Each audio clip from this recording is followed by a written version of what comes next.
You know, Darren, I have to say, I was struck during the end of Darren's talk there, talking about trust and algorithms. And it strikes me that in my talk, I'm going to use the word algorithm, but nowhere really do I talk until the very, very end about artificial intelligence. And I think one of the things that would engender more trust from those of us, including myself, that work with and for AI companies would be to start clarifying technology names, right? What is machine learning versus AI? Is an algorithm AI? Does every algorithm include AI or does it not? Is that a marketing tool? I think we need to be a little clear about that. So there's my disclosures. And I want to thank my business partner at Nova Genomics, Cynthia Hudson, for agreeing to this without really asking and then telling me I was doing the talk. So, Cynthia, thanks. Much appreciated. Um, but today, really, we're going to talk about PGT, PGTA, really. A little bit of theory, some data, evolution of platforms. I took out the stuff on fish and the array because in the end, that's really a while ago, right? I'm really going to focus on what's going on today and perhaps future directions and where I think perhaps we should be going, and perhaps why I've gone in and decided to do a PGT lab. Um, so I think everybody that's in this field. I think everyone at this webinar has seen this chart. This is from the U.S. CDC SART, just a chance of any woman in the United States getting pregnant, staying pregnant, or having a live birth. The hypothesis of PGT is pretty simple. If we agree that we all create lots of large numbers of aneuploid embryos, and those embryos are never destined to become normal live birth, Darren mentioned it a moment ago, then screening for aneuploidy in all chromosomes before embryo transfer during IVF should improve outcomes, right? That's a pretty simple hypothesis. And so that hypothesis came about some time ago, and we've been working in PGT for quite some time. And I've done this slide, and others have had the similar slide, um, but it really for me breaks down for me the intersection of where we are today as PGT, which is we started back in the early 1990s with fish for gender and multicolor fish with just a couple of chromosomes. And in the end, that was the best we had, and it worked okay, but not great. And then, 2000s, some people started messing around or playing with metaphase CGH, which gave us a whole new look at the genome and really opened up our eyes to what really goes on in embryos. Unfortunately, metaphase CGH is really, really difficult to do. Technically, it's technically challenging, and it's really difficult to analyze. And so then, through the late 2000s, late 2008, 2009, the array CGH came out from Blue Gnome. Soon around the same time, a couple of groups started messing around or started developing qPCRs or amplification, but directed amplification methods. Most of the PGT we had done in second generation had been whole genome amplified DNA followed by some sort of downstream analysis.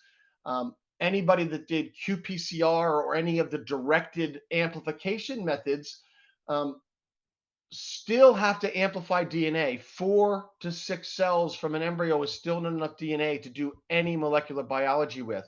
So please understand, anyone that does PGTA, as far as I can tell, has to do some sort of amplification along the way. Some of those people target what they're going to look at. Others don't target what they're going to look at. But that sort of encompasses second generation PGT. And then really came third generation PGT, which was next generation sequencing, right? In the end, it's similar algorithms, it's similar technology, but the analysis tool went from a static look of a chosen set of pieces of DNA that we're going to look at on the array to, in theory, on next gen sequencing, one can theoretically see any piece of DNA from inside that embryo. And that opens up then some more possibilities and some more ideas. But notice for me, one of the things that concerns me today is notice when third generation PGT started. 2014 is when I put it. That's a long time ago in genetics world, right? It's a really long time ago in genomics and genetics world today. And so I think that where we are with next gen today and what it does, or where we are today with targeted does what it does. And perhaps there's more that we could do, right? So I don't know again that I need to convince anybody that PGTA works. Darren mentioned it. I mentioned the hypothesis. For me, this is the best paper that points this out. I have nothing to do with this paper. This is the Teagues et al. RMA non-selection study. And the idea here is you biopsy every embryo. The embryologist, without any other intervention, chooses the embryo to transfer. And once that patient is either pregnant or not pregnant, then we unlock whether we transferred an aneuploid or euploid embryo. And I think that's how it works. That's my understanding. And so you see here that when we unlock and transfer a euploid embryo, had a very good positive beta rate, 81% implantation rate, 69.2% had a fetal heartbeat and sac at 12 plus weeks. That's a really good implantation rate. And then a 64.9% delivery rate, which is, again, pretty amazing. So that's live born. If, when we unlock, we look at the embryos transferred that were aneuploid, still had about half of those embryos compared to euploid, still 41.7% implanted. 20% lasted to 8, 10, 12 weeks, which again, for me, with a wife who does clinical IVF nursing, just letting patients go to miscarriage without worrying about it isn't necessarily really good clinical care, if you ask me. That's my opinion. But then ultimately, if you unlock on the delivery rate, not one aneuploid embryo led to a normal live birth. Again, let me sink that in. It's a couple of hundred transfers. It's one clinic or one group of clinics. But for me, this is a really, really, really powerful way to look at whether your test does what you think it does, right? You can validate tests in your lab, but you need to validate tests clinically, and they've done that. This is unpublished data shared with me from Dave McCullough. This is a look at the CDC SART database from the United States. This is looking at a certain years, 2014 to 2017. Ultimately, this is 451,434 embryos transferred in that time frame, with the only filtering done. In other words, did you get a transfer? And if yes, did you do PGT or no? That led to 451,000 transfers being analyzed, 118,000 with PGT, 332,000 without PGT. Remember, everyone around the world, this is a US data collection organization and website. This is about 420 to 430 IVF centers all over the country putting in theoretically every single egg they retrieve in this time period. It would be hard in my mind to manipulate this, and I'm going to unlock this pretty quickly. It's not going to surprise you. It doesn't surprise me that no matter how you slice it, if you did a biopsy and did some sort of PGT, you had a far better, this is live birth per embryo transferred, right? Now, you still have to get to embryo transfer. In this work, there is looking at how many people don't get transfers. So understood, right? But that's the data. I'm going to stop there and move on to technology. So this is NGS. We take a bunch of embryos, we put them together to save cost and money. We use barcoding, and then we take that and we make small little pieces of DNA out of all those pieces of DNA from Mrs. Jones and Mrs. Smith from embryo 1 and 2 and 3, and they're all barcoded with special barcodes that tell us Mrs. Smith from Mrs. Jones and Mrs. Smith's embryos 1 and 2 from embryos 3 and 4, and same for Mrs. Jones' embryos 1, 2, 3, and 4. So all those barcodes are used to then sequence and catalog which of these sequences belongs where. Each of those sets is then aligned to a reference sequence, the human genome. And then it's counted. Essentially, we take every single piece of DNA that we saw, we place it in the genome if we can be sure that's where it belongs, and then we cut the genome into 1 million base size pieces. And from every 1 million bases, we average how many times did we see counts from that piece of chromosome. And then, of course, by doing next-gen sequencing and whole genome amplification, you're looking at hundreds of thousands of sequences across every single chromosome. So all those counts and all those bins are then pinned down to being one point on the algorithm says this is how many copies of DNA we think is there. And then that's compared to what we think is a human genome, a normal human genome. In this case, it was a number of individual males, all with used single whole cell, single cell amplification. So 50 single genomes, 50 times from 50 males, all evened out and assigned to this is what a euploid sample should look like. And then, of course, if there's any extra counts from any one chromosome, the system, the algorithm, can very quickly pull that out and tell you that you've got a trisomy 22 in this instance.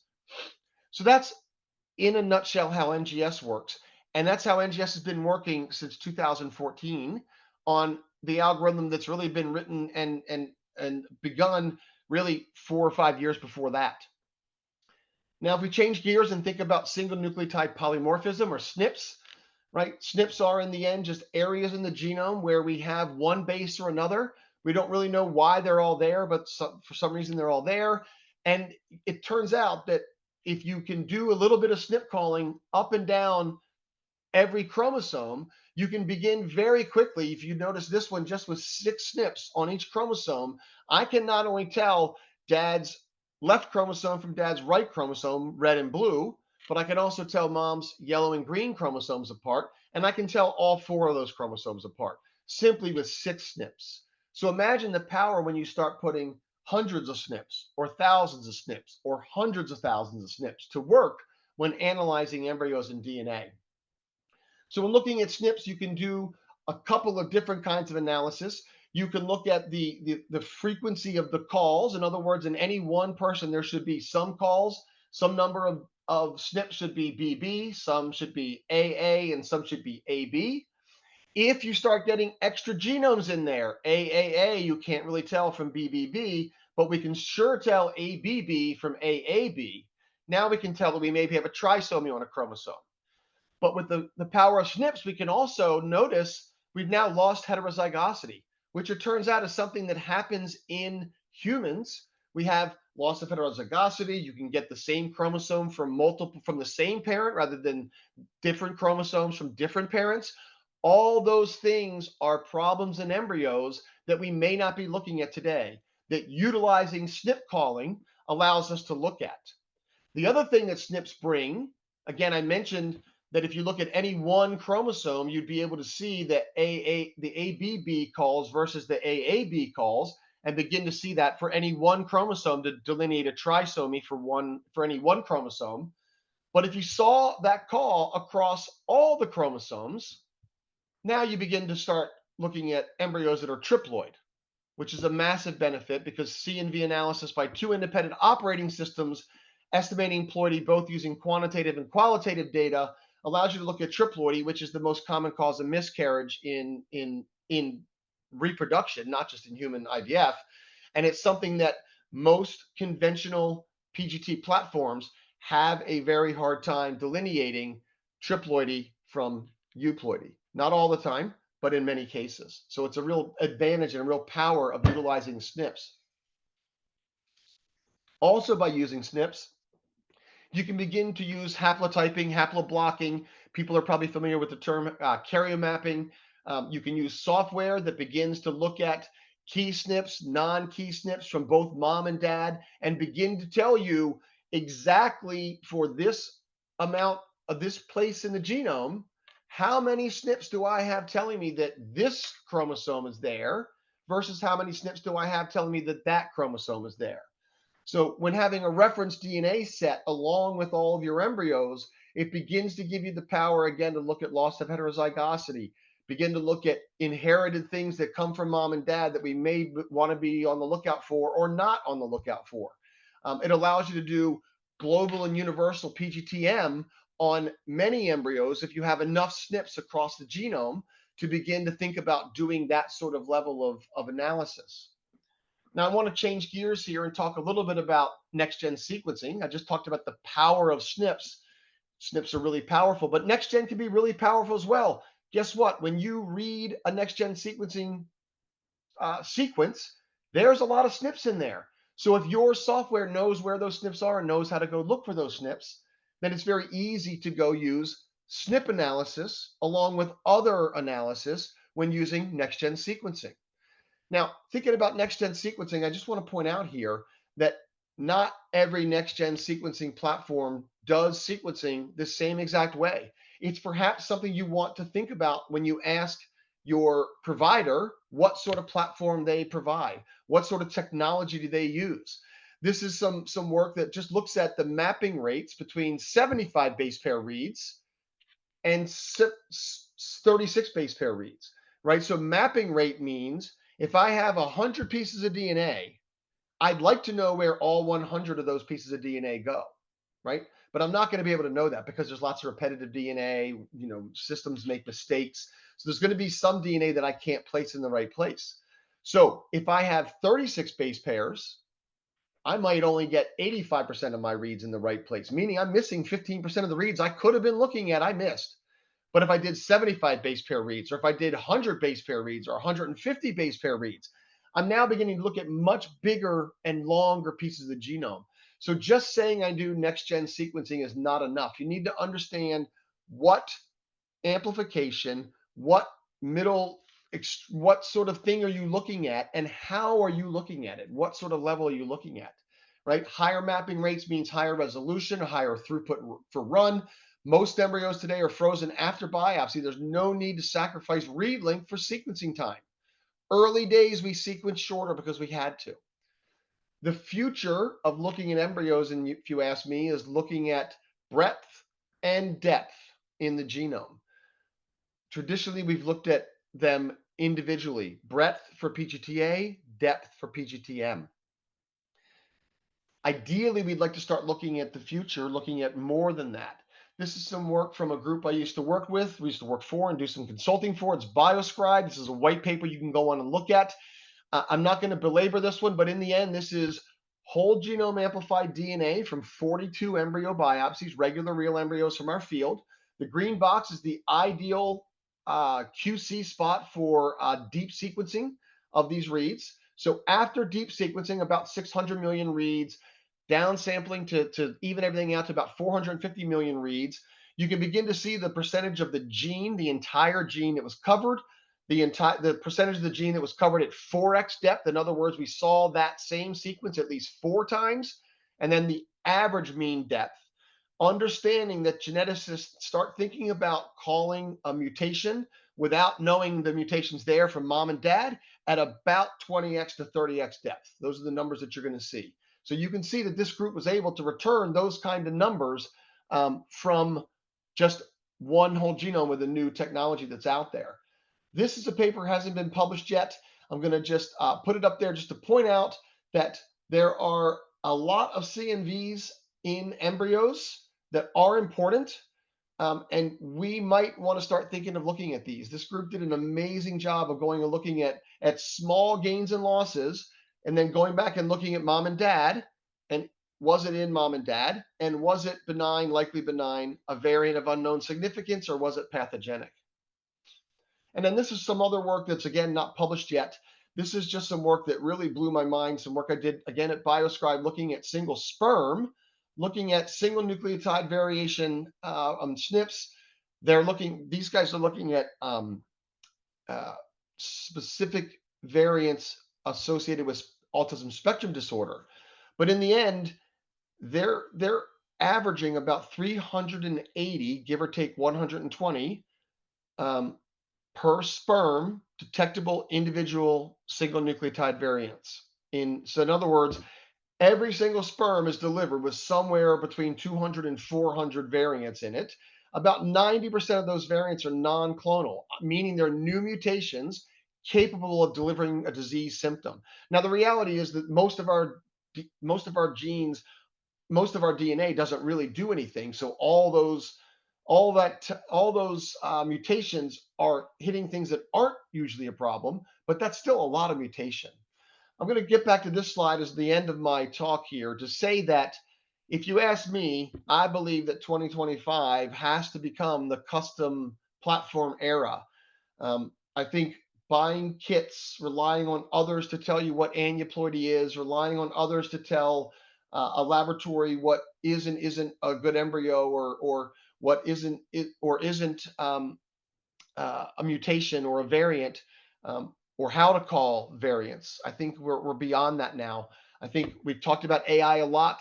There's no reason we can't begin to really apply AI to big data sets of here's 100 embryos that were transferred that were euploid, 65 implanted. Tell me why these 35 are different. If we do enough of that, we're going to begin to be able to apply new thoughts to our PGT that allow for embryo fingerprinting to confirm gamete identity. It's the biggest problem in IVF, certainly in America.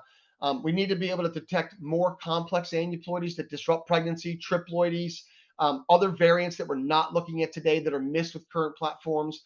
We need to start utilizing refined PGT algorithms, continual iteration on algorithms, including actionable data points like pregnancy outcomes, better inform decision making during PGT and for patients and physicians, and then analysis of parent of origin for aneuploidy, because in the end that can help in decision making, donor egg, donor sperm, and those sorts of things. And so for me, I'll finish there. Say thank you very much, and just suggest that I think this is a golden era of genetics and genomics. It's a golden era of ways to analyze DNA, and I hope and pray that my colleagues and my competitors all hear this call, that we can all be better, we can all get better, and we can all do that by working much better together than we can by fighting with each other. So if anybody wants to get better, wants to collaborate, wants to work better, wants to do better studies, and wants to find better ways to diagnose embryos, please give us a call.